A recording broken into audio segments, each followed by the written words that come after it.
Hello everyone and welcome to Cinderful Gaming. I hope you're all doing well, I hope you're all staying safe, and most of all, I hope you're all fighting that war against the Grey. Today's video, we're going to start collecting Warhammer Age of Sigmar, and today we're going to take a look at the Blades of Khorne and the Khorne Bloodbound Goreblade Warband box set.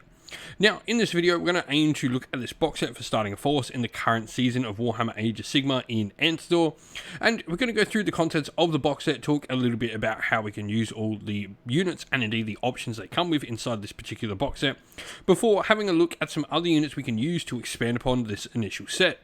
We'll then finally finish off the video with a little sample army list of 1,000 points for you to use, hopefully as some inspiration for starting your own force of the Khorne Bloodbound or Blades of Khorne. And so, to begin with, first of all, this box set is led by none other than Khorne, the big bad from the original Warhammer Age of Sigmar. 7 wounds and a 3+ save. He has his Axe of Khorne with 6 attacks at 3s and 3s to hit and wound with -2 rend and damage 2. He's also got a few extra attacks in there as well from some blood dark claws that come from his little companion there that is Grizzlemore. Now, he's got some cool abilities. First of all, the Collar of Khorne allows him to unbind one spell as if he was a wizard. Akshi's Bane means this unit is eligible to fight in the combat phase if it's within 8 inch, yes, 8 inch of an enemy unit instead of 3 inch, and can move an extra 5 inch when it piles in, so he can make 8 inch pile-ins, which is just absolutely insane. His reality splitting axe, each time this unit fights, wounds caused by its blood dark claws must be allocated before wounds caused by the Axe of Khorne. At the end of any phase in which wounds were caused and inflicted by the Axe of Khorne and were allocated to an enemy model that was not slain, roll a dice, and on a 5+, that enemy model is just slain. And then Lord of the Goretide, if this unit is included in a Goretide army once per battle at the start of the combat phase, you can say that Khorne will unleash the wrath of the Goretide, and if you do so until the end of that phase, each friendly Goretide Bloodbound model can roll an additional murder roll when they are slain. Now, you could also use this model as the generic Mighty Lord of Khorne as well. You lose a couple of the special rules, but you will gain a very similar combat profile. Now, joining Khorne, we then have a Blood Secretor, which is the banner bearer you can see. This is the big banner bearer, I should say, the one with the giant Khornate icon in the big skull circle. Now, the Blood Secretor here is a really solid piece to be bringing to your Khorne force. He's going to provide a ton of buffs to units around him. Rage of Khorne once per battle as well. He can pick a friendly unit on the battlefield to have this icon planted, and if you do so, you add one to the attacks characteristic of melee weapons used by friendly Blades of Khorne units on the battlefield until the end of that phase. Also, if the rally command is ever issued by this unit that have a wounds characteristic of 3 or less, you can return one slain model to that unit on a 4+ instead of a 6+. The last of the 3 characters we get inside this box set is the Bloodstoker. The Bloodstoker's big thing is going to be Whip to Fury, where at the start of your movement phase you pick a D3 other friendly Bloodbound units within 3 inch, and regardless of the roll for each of those units, that unit can run and still charge later in turn, but on a roll of a 1 they'll also suffer a mortal wound. Now, we then have our first of 2 units. Now, the first thing to talk about is these 5 Blood Warriors. They are an understrength unit. You probably can actually go find on somewhere like eBay or buy, swap, sell another lot of 5 Blood Warriors for you to grab, which would make the full unit of 10 you're going to need to have this unit at full strength in games. But other than that, Blood Warriors, they have 2 weapon options, but in this particular set, they're only going to come with the Gore Axe and Gore Fist weapon option. This is 2 attacks at 3s and 4s, rend 1, damage 1. You are going to have the Gore Fist ability though. Because of this, if the unmodified save roll for an attack made with a melee weapon that targets a unit armed with Gore Axes and Gore Fists is a 6, the attacking unit will suffer 1 mortal wound after all its attacks have been resolved. Also, if this unit is included in a Blades of Khorne army, it'll just roll 2 murder rolls instead of 1 each time a model is slain within the unit. Now, next we have 10 Blood Reavers. The models, once again, normally would have 2 different weapon options, but in this particular box set, they are easy to build kits, so they'll come with the 1 standard option here, which is the Reaver Blades. These are 2 attacks at 3s and 4s, no rend, damage 1. Now, Frenzied Devotion means they add 1 to wound rolls for their melee weapons if they're wholly within 16 inch of any friendly Khorne totems, which, for example, the big Blood Secretor there is. The last model inside this box set we get is a Khorne. This is a really interesting piece, the big sort of not pseudo monster. 8 wounds and a 4+ save. You've got claws and fangs in melee for 5 attacks at 3s and 3s, run 1 damage 2, with a small range profile as well for your bone tentacles. Horrific Predators means that you can't use Inspiring Presence around this, or at least your enemy can't. Taker of Heads, each time this enemy model is slain by an attack made by this unit, you can heal a wound to the unit. And Violent Monstrosity, if this unit's included in your Blades of Khorne army, when it's destroyed you make 5 murder rolls instead of 1. Today's video is brought to you by Gap Games, a fantastic retailer in Australia for a variety of different miniature war games. If you'd like to help support the channel, we have an affiliate link where by clicking on and purchasing, you'll help support the channel, but you'll also help support Gap Games, which is a fantastic servant to the community.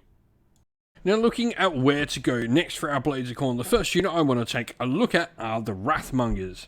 3 wounds each and a 5+ save. They have their Wrath Flails, which are a 2-inch range melee weapon with 4 attacks at 3s and 3s to hit and wound, ren -1, damage 1. They've got a couple of abilities. Blood Fury, if the unmodified hit roll for an attack made with a melee weapon that targets this unit is a 1, that attacking unit will suffer a mortal wound. And Blood Fury as well, you can add one to the attacks characteristic of melee weapons by friendly Blades of Khorne units while the whole within 8-inch of any unit with this ability, though this has no effect on the Wrathmongers themselves. The other option we have are the Skull Reapers. These are a much more aggressive unit. So while the Wrathmongers are pretty decent still in combat, they are a Khorne unit. The Skull Reapers here forego any of their sort of utility abilities of giving out, say, bonus attacks for just going raw damage. Now, they're going to have their Demon Forged weapons, which are 4 attacks at 3s and 3s, ren 1, damage 1, but if a modified hit roll for their attacks is a 6, thanks to their Demon Forged weapons, they'll inflict a mortal wound in addition to any other damage. Reaper Deadly Toll means this unit can also add one to their hit rolls if they're targeting an enemy unit that has 5 or more models. Now, some other units we might want to look at bringing in, first of all, are the Fleshhounds of Khorne. These are a really interesting unit. First of all, they are battle line, 2 wounds each, a 5+ save, but it really is the Collar of Khorne here, so they can attempt to unbind 1 spell as if they were a wizard in each hero phase. Lastly, we have Bloodletters pictured here, and the reason we've got them pictured here is grabbing some Khorne demons for you to potentially summon onto the table with a Bloodletters, more Fleshhounds, some things like your Bloodthirsters, your bigger demons, can always be a useful thing to grab when you're playing a Blades of Khorne army, as you can summon demons into the table throughout the game. And so here we have our sample Arminist for the Blades of Khorne. Now we've gone with the Goreblade sub-faction here. A big reason for this is we are playing with Khorne's Cool, so this is his particular sub-faction. But what Goreblade does is we get +1 a wound made with melee weapons for each Goreblade Bloodbound unit that targets an enemy unit that is either contesting the objective they do not control or a unit whole within enemy territory. Now, we then have gone for a grand strategy of Slaughter of Sorcery. Makes sense, we're going to try and kill all the wizards, because we don't like wizards as Khorne. And then Triumph is going to be inspired for +1 to wound. Khorne's Cool is going to be one of our leaders, but then we've also got the Bloodsoaker in there with the Nailstone adornment of the handcuffed Nailstone icon for some extra magic defense. The Bloodsecrator is in there, and the command trait we've gone for on the Bloodsecrator is going to be Barbarian Lord. This allows us to add 1 to run and charge rolls for this general and any Blood Reavers, Claws of Karanak, and Fleshhound units while they're whole within 16-inch of the bearer. We then also have the artifact, the Banner of Blood, where we can reroll charge rolls for friendly Blades of Khorne units, whole within 16-inch of the bearer. So around him and 16-inch, we're going to be able to add 1 to charge rolls and reroll them.